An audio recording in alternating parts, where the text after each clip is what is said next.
आज का हमारा टॉपिक है इंटीग्रेशन। ये सेकंड बुक का फर्स्ट चैप्टर है। देखिए, आप लोगों ने इंटीग्रेशन के बारे में सुना होगा, फिजिक्स में भी काफ़ी यूज़ होता है क्लास 11 से ही। लेकिन जो है वो क्लास 12th में इंटीग्रेशन अभी स्टार्ट होता है। सेकंड बुक में फर्स्ट चैप्टर होता है।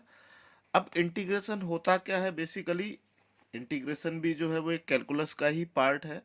अगर आप देखें कि इंटीग्रेशन जो होता है वो इनवर्स ऑफ डिफरेंशिएशन होता है। इंटीग्रेशन का मतलब क्या हो गया? इनवर्स ऑफ डिफरेंशिएशन, यानी कि जो डिफरेंशिएशन है उसी को अगर हम इनवर्स कर दें तो उसको हम क्या बोलते हैं? इंटीग्रेशन बोलते हैं। सपोज एक हम कोई भी एग्जांपल ले लें। यदि हम डिफरेंशिएशन ऑफ साइन एक्स लेते तो ये क्या हो जाता? कॉस एक्स हो जाता। अब इंटीग्रेशन का जो सिंबल होता है वो कुछ ऐसा होता है। अभी हम इसको बोथ साइड इंटीग्रेट कर दें, यहाँ भी इंटीग्रेट कर दें और यहाँ भी इंटीग्रेट कर दें और dx को वहाँ भेज दें, तो क्या हो जाएगा?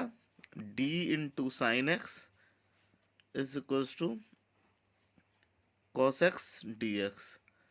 तो देखिए, integration is one upon differentiation. Inverse of differentiation से ये और ये कैंसिल हो गए, तो यहाँ आ गया साइन एक्स और ये जो है वो इंटीग्रेशन हो रहा है कॉस एक्स डी एक्स का। तो इंटीग्रेशन जब भी आता है वहां पे साथ में dx आता है।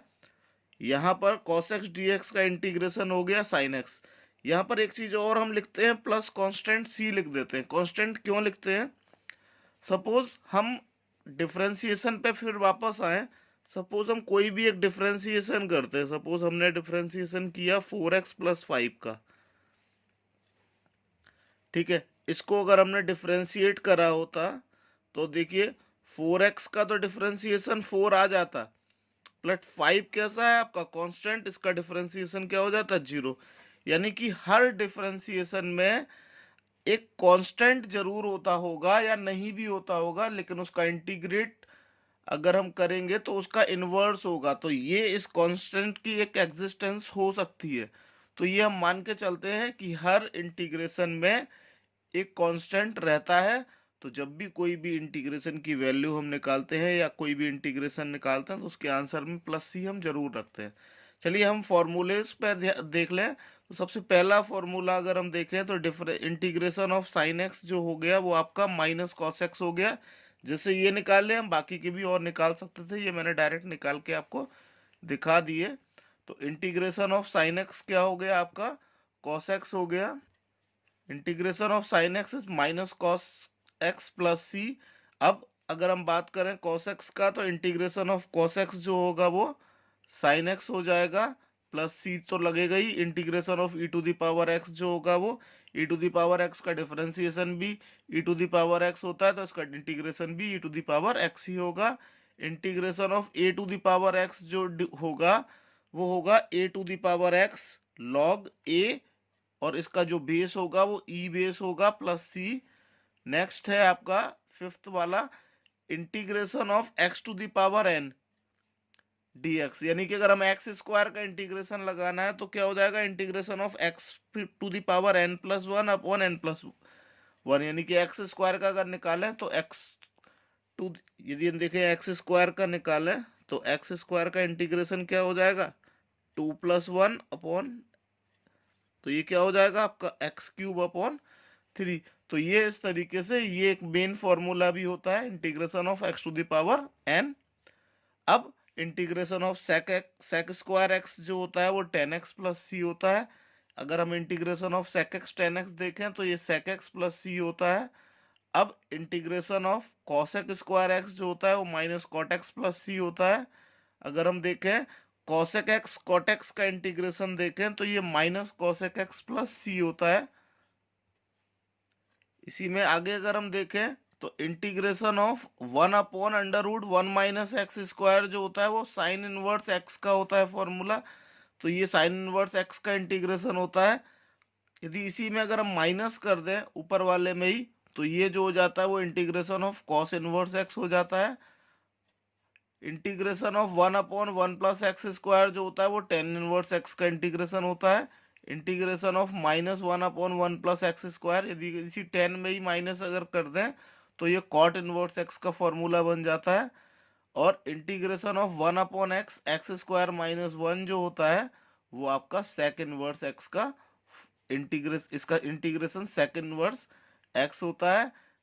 अब इंटीग्रेशन ऑफ -1/x √x² - 1, ये कॉसेक इनवर्स x का होता है। एक चीज और, अगर खाली 1 है या कोई भी एक कांस्टेंट है यानी कि dx अकेला है तो उसका इंटीग्रेशन जो होता है वो x होता है। चलिए अब हम आते हैं एक्सरसाइज 7.1 में। तो एक्सरसाइज 7.1 सॉल्व करते हैं। देखिए एक्सरसाइज 7.1 का पहला क्वेश्चन है, फाइंड द फॉलोइंग इंटीग्रल। इसमें इंटीग्रेशन ऑफ sin 2x निकालना है। देखिए हमेशा यहाँ पर जो आ जाता है नंबर, जैसे इसमें 2 आ रहा है कांस्टेंट, कहीं 3 आएगा कहीं 4 आएगा। जब भी इंटीग्रेशन करेंगे तो sin 2x का, तो साइन का आपको पता है कि इंटीग्रेशन माइनस का होता है, तो ये हो जाएगा माइनस cos 2x। और ये जो होता है, ये जो 2 होगा वो अपॉन में आएगा और यहाँ पर प्लस का c कर देंगे, तो यही इसका पहले वाले का आंसर आ जाएगा, -1/2 cos 2x प्लस c। अब अगर हम cos 3x का इंटीग्रेशन देखें तो आप देखिए इसका क्या करेंगे इंटीग्रेशन। इसका क्या होता है, आपका cos का होता है माइनस का साइन, सॉरी cos का होता है साइन, तो यहाँ पर ये जो 3 है वो नीचे आएगा 1/3, और cos का इंटीग्रेशन होता है साइन, तो ये हो गया 1/3 sin 3x plus c। Next होता है आपका इंटीग्रेशन ऑफ e⁻²x। देखिए मैंने बताया था अदर देन जो होता है वो कांस्टेंट में जाएगा, तो ये 2 तो आ जाएगा नीचे, और e⁻²x का इंटीग्रेशन e⁻²x ही आएगा, ये इसका आंसर आ जाएगा। अब अगर हम बात करें नेक्स्ट क्वेश्चन नंबर 4 की, तो ax प्लस बी का होल स्क्वायर, इसका इंटीग्रेशन करना है। तो सबसे पहले हम क्या करें, इसको होल स्क्वायर को सॉल्व कर लें। तो ये हो जाएगा a²x² plus b² plus 2abx dx। अब इनको अगर हम अलग अलग इंटीग्रेट कर लें, यानी कि इसको लिख सकते हैं a²x² dx plus b² dx plus 2abx dx। ठीक है, तो आपको जो इंटीग्रेट या डिफरेंशिएट जब भी करना होता था वो x को ही करना था, अदर देन x जो होगा वो हम बाहर ले लेते हैं। यदि हम इसमें से a² बाहर ले लें तो अंदर बचेगा x² dx। यदि b² बाहर ले लिया तो यहाँ dx बचा, यहाँ हमने पहले ही 2ab बाहर ले लिया था तो यहाँ x dx बचा। अब लास्ट स्टेप है, बिल्कुल आप सिंपली कर दें। तो देखिए a² x² का क्या हो जाएगा, x³/3 b²। dx अगर अकेला होता है तो उसका इंटीग्रेशन x होता है, हमने पहले भी बताया था, तो ये x हो गया। यहाँ पर भी अगर हम बात करें तो 2ab आ रहा है, 2ab का तो 2ab ही रहेगा, और x का इंटीग्रेशन करेंगे तो x²/2 प्लस c, इसको इससे काट देना, तो ये फाइनली आंसर आ जाएगा a²/3 x³ plus abx² plus, sorry ये b² रह गया था, ये b²x भी रहेगा प्लस c। ये जो है वो इसका आंसर आ जाएगा क्वेश्चन नंबर 4 का। अब हम बात करते हैं क्वेश्चन नंबर 5 की। क्वेश्चन नंबर 5 में क्या है, आपका दो पार्ट है, एक sin 2x और एक -4e⁻²x है। तो इसको हम अलग अलग अगर कर लें तो ये हो जाएगा sin 2x dx -4 बाहर ले लिया e⁻²x dx। देखिए sin 2x का क्या हो जाएगा, जब भी यहाँ पर कांस्टेंट में कुछ भी नंबर आए, देखिए बाहर अगर होगा तो सीधे बाहर ले जाएंगे, बट अगर किसी एंगल के साथ आ रहा है तब इसको नीचे 1 लेके आएंगे। बाहर आता तो यदि यहाँ 2 sin 2x होता तो 2 तो सीधे बाहर ले जाते, बट यहाँ एंगल में आ रहा है तो इसको नीचे ले आएंगे, तो ये 1/2 हो जाएगा, और यहाँ हो जाएगा माइनस का cos 2x -4 यहाँ पर e टू द पावर में आ रहा है तो ये 2 नीचे आएगा और e to the power x का e to the power x ही होता है प्लस c, तो ये 2 कैंसिल। तो ये फाइनली ये जो आंसर आया -1/2 cos 2x minus 2 e to the power 2x plus c, ये जो है वो आपका क्वेश्चन नंबर 5 का आंसर हो गया। अब हम क्वेश्चन नंबर 6 की बात करें। यहाँ पर भी कुछ इसी तरीके का क्वेश्चन है। यहाँ पर हम इसको लिख सकते हैं 4 into E to the power 3x plus 1 dx, और यहाँ पर भी dx अलग लिख ले तो ये सिंपली हो जाएगा। e to the power 3x है तो ये नीचे आएगा 4/3 ई टू द पावर 3x, और 1 का होता है x और ये प्लस का c। ये हो गया आपका answer. Next question number 7। Question number 7 आप देखिए एक्स स्क्वायर से मल्टीप्लाई करेंगे पहले दोनों में, एक्स स्क्वायर इंटू 1 करेंगे तो ये एक्स स्क्वायर आ जाएगा, फिर एक्स स्क्वायर से 1/x स्क्वायर से करेंगे तो x square upon x square हुआ तो ये 1 आ गया। तो ये फाइनली क्वेश्चन ही कुछ हमारा चेंज हो गया। ये हो गया आपका एक्स स्क्वायर -1 dx। अब आप इसको अलग अलग इंटीग्रेट कर लो। एक्स स्क्वायर का इंटीग्रेशन x³ हो गया और 1 का इंटीग्रेशन x हो गया प्लस का c। तो ये जो है वो क्वेश्चन नंबर 7 आ गया। अब मैं बात करता हूँ क्वेश्चन नंबर 8 की। देखिए क्वेश्चन नंबर 8 है आपका integration of ax² plus bx plus c। तो इसको भी अलग अलग अगर हम कर दें तो ये इसको कुछ ऐसे भी लिख सकते थे ax² dx plus bx dx plus c dx।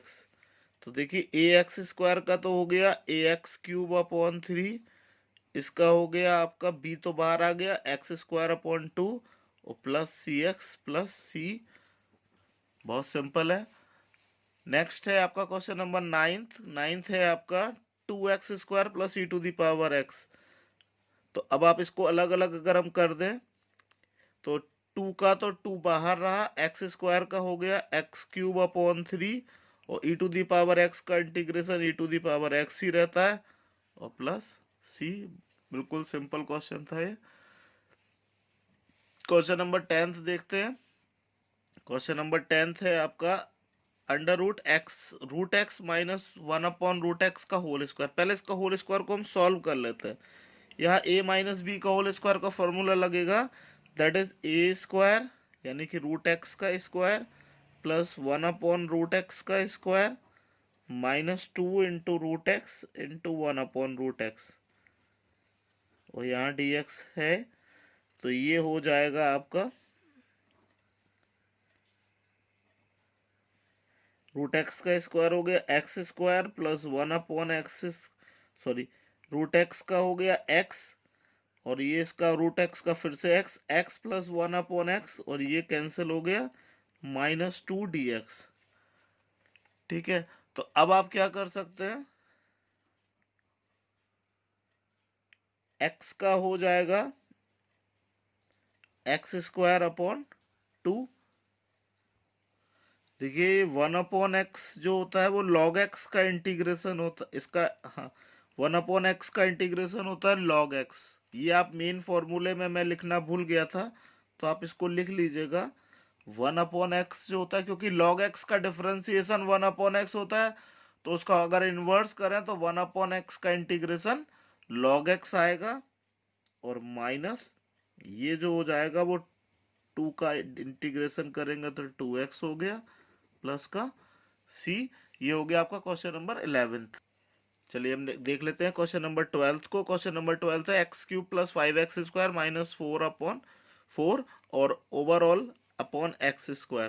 तो इसको हम अलग अलग x² से तीनों को डिवाइड कर देते हैं तो ये हो जाएगा कुछ इस तरीके से x³ upon x² plus 5x² upon x² minus 4/x², और तीनों को अलग अलग इंटीग्रेट भी कर देते हैं।